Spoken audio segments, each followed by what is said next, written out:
आज के वीडियो में हम अध्ययन करेंगे आपके चैप्टर में कुछ प्रमुख लवण के बारे में दिया हुआ है, जिसमें से बोर्ड एग्जाम में हर साल किसी न किसी लवण के बारे में, उसके बनाने की विधि, उसके उपयोग के बारे में पूछा जाता है। तो सबसे पहले हम अध्ययन करेंगे सोडियम हाइड्रॉक्साइड लवण, या इसको रासायनिक सूत्र इसका है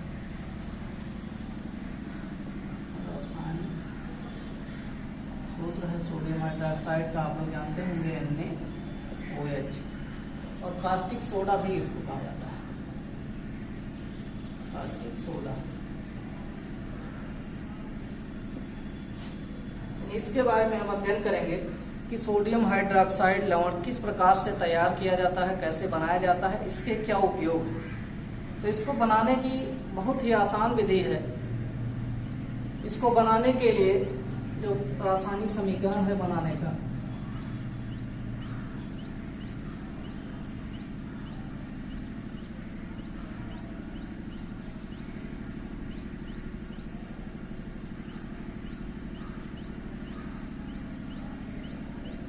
रासायनिक समीकरण, सोडियम क्लोराइड या साधारण नमक आप जानते हैं, उसको जल में मिला लेते हैं और उसका सांद्र विलयन, यानी सोडियम क्लोराइड का सांद्र विलयन रहे और उसका विद्युत अपघटन कराते हैं। NaCl प्लस जल मिलाएंगे, उसमें विद्युत अपघटन कराएंगे।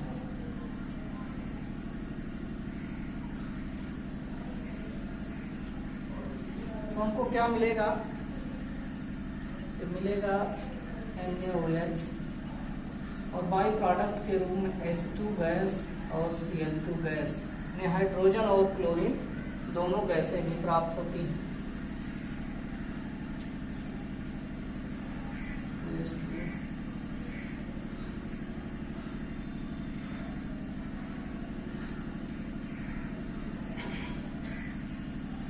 ये अभिक्रिया का समीकरण है, यानी सोडियम क्लोराइड, इसका सांद्र जलीय विलयन, जिसको ब्राइन भी कहा जाता है, यानी सोडियम क्लोराइड का ये जो सांद्र जलीय विलयन है, इसको ब्राइन भी कहा जाता है।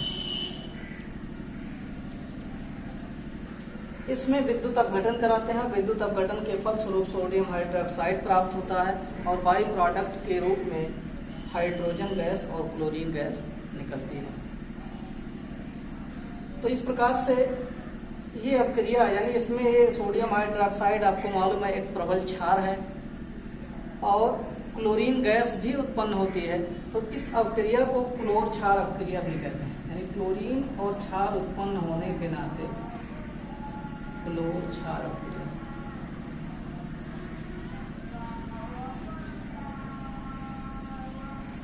क्लोरीन और क्षार यानी सोडियम हाइड्रॉक्साइड उत्पन्न होने के कारण इसको क्लोर क्षार अभिक्रिया भी कहा जाता है।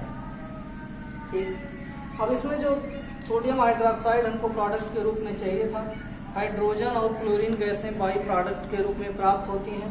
तो हाइड्रोजन गैस और क्लोरीन गैस दोनों का उपयोग भी हमको आसानी से अन्य कार्यों में इनका उपयोग कर लिया जाता है। जैसे आपको मालूम है द्रव हाइड्रोजन का प्रयोग जो है वो एक अच्छे ईंधन के रूप में प्रयोग किया जाता है। इसकी भी ज्वलनशीलता या दहनशीलता अधिक होती है। तो द्रव हाइड्रोजन का प्रयोग ईंधन के रूप में कर लिया जाता है। विभिन्न प्रकार के प्रयोगशाला में उत्पाद बनाने में भी द्रव हाइड्रोजन का प्रयोग किया जाता है। और इसी प्रकार से वनस्पति घी के निर्माण में भी हाइड्रोजन का प्रयोग, यानी हाइड्रोजन गैस का प्रयोग किया जाता है। विहाइड्रोजनीकरण एक क्रिया होती है, उसमें प्रयोग किया जाता है वनस्पति घी के निर्माण में। अब इसके बाद क्लोरीन की बात करते हैं। जो क्लोरीन निकलता है उसका क्या उपयोग है? उपयोग तो हमको मुख्य रूप से यहाँ पढ़ना है सोडियम हाइड्रॉक्साइड का क्षार का, लेकिन इसके साथ साथ चूंकि ये बाई प्रोडक्ट के रूप में हाइड्रोजन गैस और क्लोरीन गैस दोनों मिलती है, इसीलिए हमको हाइड्रोजन गैस और क्लोरीन गैस की जो प्रमुख उपयोग है वो भी आपको साथ साथ बता दे रहे हैं। तो हाइड्रोजन गैस के जो प्रमुख उपयोग आपको बताया गया कि वनस्पति घी के बनाने में भी हाइड्रोजनीकरण क्रिया में, ईंधन के रूप में, प्रयोगशाला में विभिन्न प्रकार के यौगिकों के बनाने में भी किया जाता है। क्लोरीन का उपयोग आपको कुछ मालूम भी होगा। क्लोरीन आपको मालूम है कि कीटाणुनाशक के रूप में प्रयोग किया जाता है और क्लोरीन की सहायता से ब्लीचिंग पाउडर या विरंजक चूर्ण भी बनाया जाता है। इसका उपयोग जल के शुद्धिकरण में या जल को कीटाणु रहित जीवाणु रहित बनाने में भी प्रयोग किया जाता है। क्लोरोफॉर्म एक निश्चेतक गैस होती है, उसके बनाने में भी क्लोरीन का प्रयोग किया जाता है और कुछ प्रकार के प्लास्टिक होते हैं उनको बनाने में भी क्लोरीन गैस का इस्तेमाल किया जाता है। तो इसका भी यानी दोनों ये जो प्रोडक्ट बन रहे हैं ये भी आपके लिए बहुत ही उपयोगी हैं। अब हम बात करते हैं NaOH के उपयोग के बारे में, जो आपका मुख्य प्रोडक्ट है। NaOH का क्या उपयोग है? परीक्षा में यही पूछा जाता है, बनाने की विधि और उपयोग। पहले रासायनिक गुण भी बहुत सिलेबस में आपके था, लेकिन अब रासायनिक गुण नहीं है, केवल बनाने की विधि और उपयोग ही पूछा जाता है। NaOH का प्रयोग जो है इसे प्रयोगशाला में अभिकारक के रूप में रिएजेंट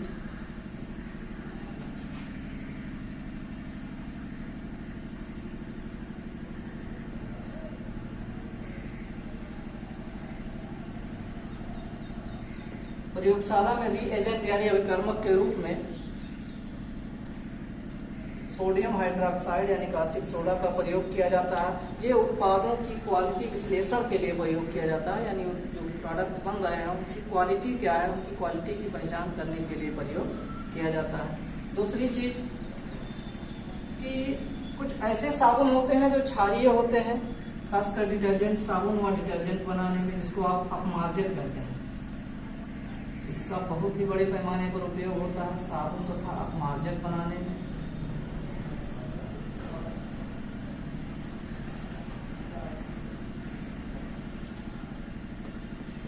साबुन तथा अपमार्जक बनाने में भी NaOH का बहुत बड़े पैमाने पर उपयोग होता है। पेट्रोलियम के शुद्धिकरण में भी इसका प्रयोग होता है। कागज और रेशम उद्योग में भी प्रयोग होता है। कागज एवं रेशम उद्योग में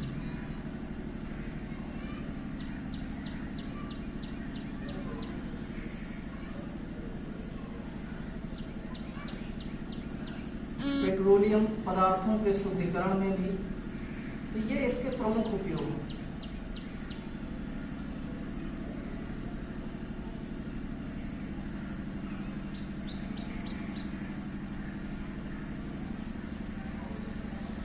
पेट्रोलियम पदार्थों के शुद्धिकरण में भी यानी उनको शुद्ध करने में, उनके शोधन में NaOH का उपयोग किया जाता है।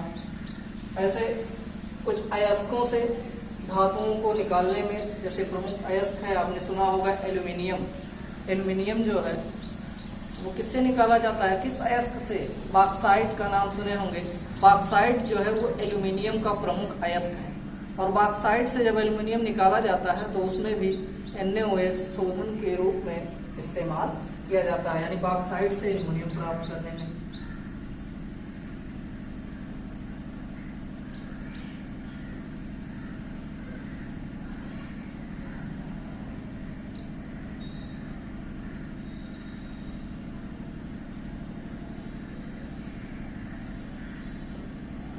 बॉक्साइट से जब एल्यूमिनियम का शोधन किया जाता है, शुद्धिकरण किया जाता है, तो उसमें भी NaOH का प्रयोग किया जाता है।